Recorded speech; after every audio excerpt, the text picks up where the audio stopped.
Palestinian journalist Hussam Shabbat, a contributor to Al Jazeera Mubashir, has been killed in an Israeli airstrike targeting his car in northern Gaza. His death adds to the rising toll on media workers, with at least 208 journalists killed since the offensive began. The ongoing Israeli bombardment continues to threaten civilians and reporters in the enclave.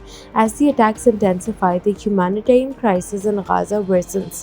The UN Agency for Palestinian Refugees (UNRWA) reports that over 124,000 people have been displaced in just the past few days due to relentless airstrikes. With Israeli authorities cutting off all aid, food shortages are growing and prices are soaring. UNRWA calls the situation a humanitarian catastrophe and demands an end to the siege to allow essential supplies to reach those in need. Meanwhile, Israeli bombardment throughout the day has claimed at least 51 Palestinian lives, according to medical sources. The death toll is expected to rise as airstrikes continue across northern and southern Gaza, adding to the devastation. International concerns over the civilian toll are mounting. Germany has expressed alarm over the rising number of casualties in Gaza, calling the situation extremely worrying. The German Foreign Ministry emphasized the urgent need to return to ceasefire negotiations to prevent further loss of life. The US and Russia are in talks to negotiate a Black Sea maritime ceasefire following overnight drone strikes between Moscow and Kyiv. The discussions held in Saudi Arabia come after Russia launched its third consecutive air attack on Kyiv, injuring one person and damaging homes. Meanwhile, Russia claims to have downed 227 Ukrainian drones in the past 24 hours. President Trump has ramped up efforts to end the three-year war, speaking with both Ukrainian President Volodymyr Zelensky and Russian President Vladimir Putin. The White House says the talks aim to secure safe navigation in the Black Sea, though it's unclear whether they will lead to a broader ceasefire.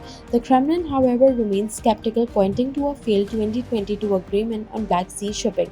Ukraine has significantly weakened Russia's Black Sea fleet since 2022, but despite ongoing Russian attacks, it continues to export commodities through its Odessa ports. Karachi police have dispersed protesters and arrested key members of the Baloch Yekjehti Committee during a demonstration against the recent crackdown on their quota sit-in and the arrest of their leadership, including Dr. Maharang Baloch.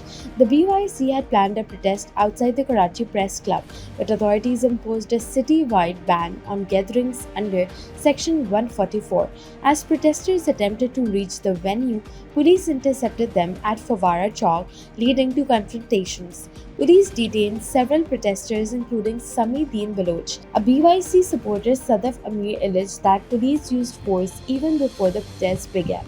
She stated that they were peacefully demanding the release of detained activists but were met with violence. Meanwhile, counter-protests were held nearby with participants carrying placards linking BYC to the banned Balochistan Liberation Army. Some of these gatherings were organized by the Pakistan Ulema Council. Authorities have enforced Section 144 across Karachi, banning public assemblies for a week, citing security concerns and traffic disruptions. Karachi's Deputy Inspector General of Police stated that no public protests or counter-protests would be allowed under this order.